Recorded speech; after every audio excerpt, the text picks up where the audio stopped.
It would be the best option, I would say, is a clinical research, because given the number of opportunities which are coming up with the trials, branches like pharmacovigilance, which usually deals with the drug safety and stuff like that, and the other options like we have medical writing to the general medicine, like I'm working on lung cancer, psoriasis, SLE.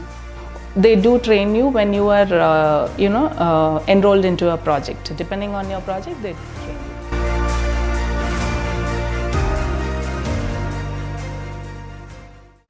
Hi viewers, this is Dr. Prince. Welcome again to your channel Dental Treasures, the prime info destination for the dental community. So after BDS and MDS, not everyone is willing to venture into clinical practice. There might be some roadblocks which prevent them to practice. What are the possible roadblocks that they face to becoming a professional dentist? One, it can be because of the financial constraint. So after investing a lot of money to finish your BDS and MDS, you won't have enough capital to open a new clinical setup. And yes, the most common reason being, for females especially, they don't know where they're going to settle, especially after the marriage. Now, as a newbie, you might be worried about limited earning potential. So what are the possible non-clinical options which are available? Now, as a dentist, you can join academics or as a college lecturer. It's like a stable job, 9-to-5 job. And some of our batchmates are very creative. They glide into fields like singing, writing, dancing, etc. And yes, there are jobs which is related to research field, and that is booming currently. So let's demystify all these doubts in this session. Who better than a dental expert? Folks, we have with us Dr. Yogita, who currently holds master degree in preventive and public health. She currently works in IQVIA and she's here to clear all your queries. Hello doctor, we are grateful to have you with us for the discussion. A warm welcome to you. Thank you, Dr. Prince. Thank you for having me on the show, and I hope this session clears many queries people have on the non-clinical roles. Doctor, please share with us a brief glimpse of your dental journey. So I am basically, I have completed my master's in public health dentistry, and post which I am into clinical research mostly. What I do right now is mostly related to the data management of the clinical trials which are already going on.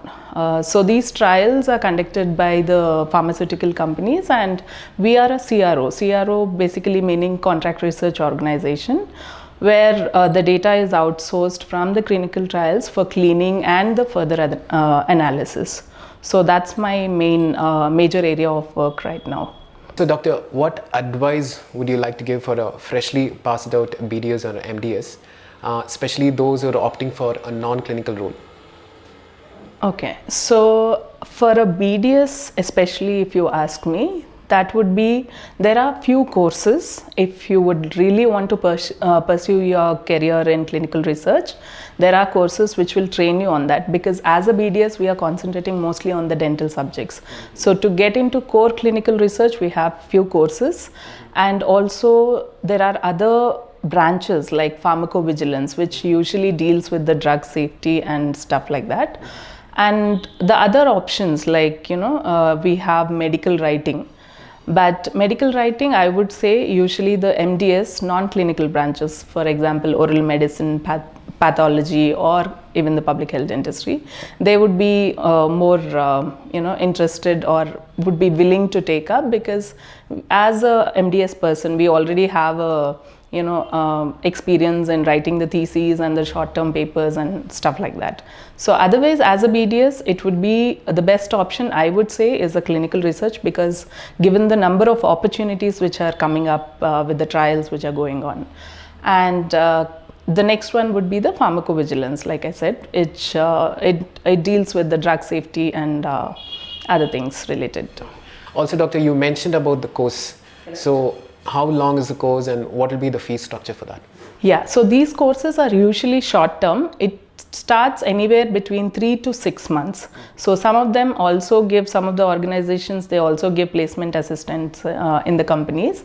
But most of them, they just give a certificate course which will last for around 6 months. So Or any particular amount we have to pay for these courses? yes, definitely. There is an amount associated. If I'm not wrong, I think it starts somewhere around 60K to 1.2 or something, depending on the institution again. So doctor, during my BDS time, we were total 16 number. So in that, only 4 boys were there. The remaining were girls. So of course, it's more of a female dominant in dentistry. So when it comes to clinical practice, they have to give more importance to their, their husband's work and also the kids' education.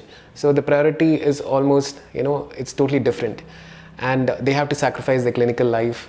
And I've seen few incidents where the doctor had to sell the clinic because of the husband's relocation. So, doctor, why did you choose a non-clinical field? Yeah, so of course, whatever you said is right. Females do have their constraints of relocation and family commitments.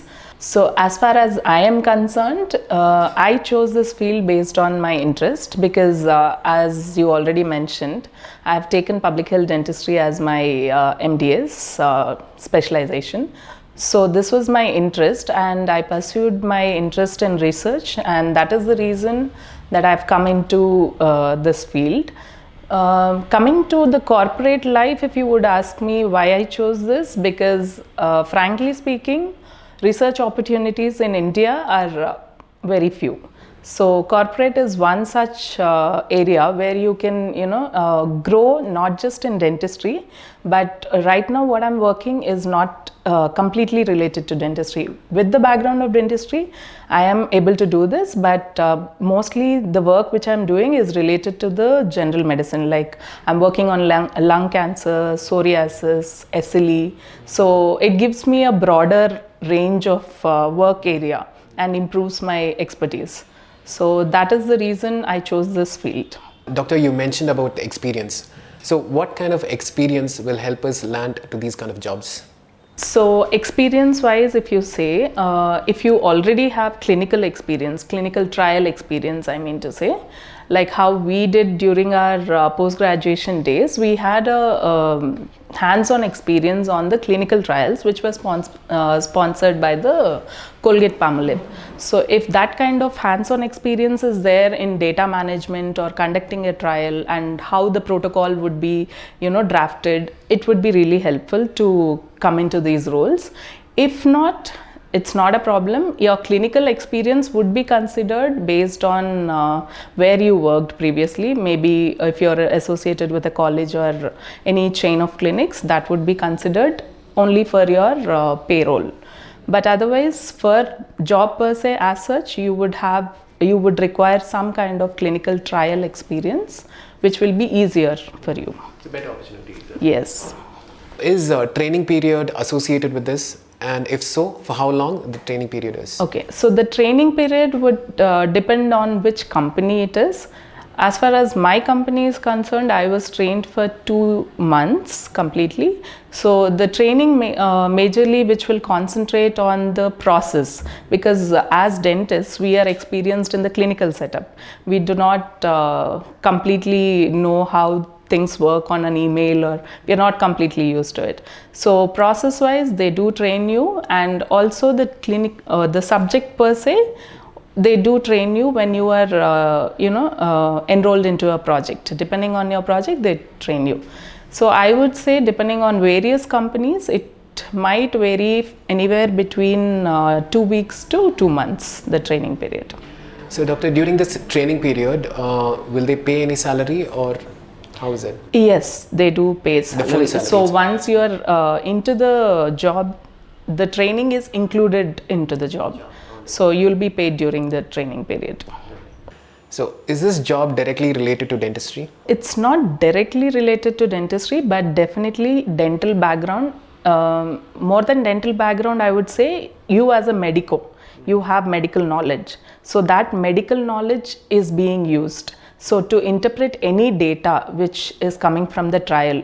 So for example, if you have any lab abnormalities, when you say MCH is low or PCV is low, so to interpret that, you need medical knowledge. And what happens when such parameters are low? whether it can be correlated to any existing conditions the subject has. So that kind of correlation can be done only with our medical knowledge. So it is not completely related to dentistry, but yeah, your medical knowledge is useful. What are the typical work time and how many leaves can we avail in a month? Typically, the work timings would be maybe 9 to 5, depending on the project again, because the projects are multinational. So if you are in a US based project or a UK based project, your support would be required post 5 also. So as in my company, we have 2 shifts, that is in the morning 5 to 2 o'clock and again 2 to 11:30 in the night. So few of the companies also offer shift timings. Otherwise, there are jobs which will offer 9 to 5. And coming to the leaves, I think better than clinical practice, we have Saturday off, which is a bonus for us. And monthly leaves, as usual, we have sick leaves of 2 in a month and also 2 casual leaves per month or something. In addition to that, you have weekend leaves. Yes, and long weekends or something. Yeah. So, doctor, are there any promotions or incentives? Of course, promotions are completely depending on the work which we put up. So the amount of interest you have in the field will obviously increase the show which you give them. So they are basically business people. So they want business returns. Once they get business, you will be promoted automatically. And coming to incentives, I would say we have something like insurances, which we normally don't get if we set up a clinic or work in a college-based jobs. And other perks like along with your insurance, you also have a family coverage. How good is the work-life balance?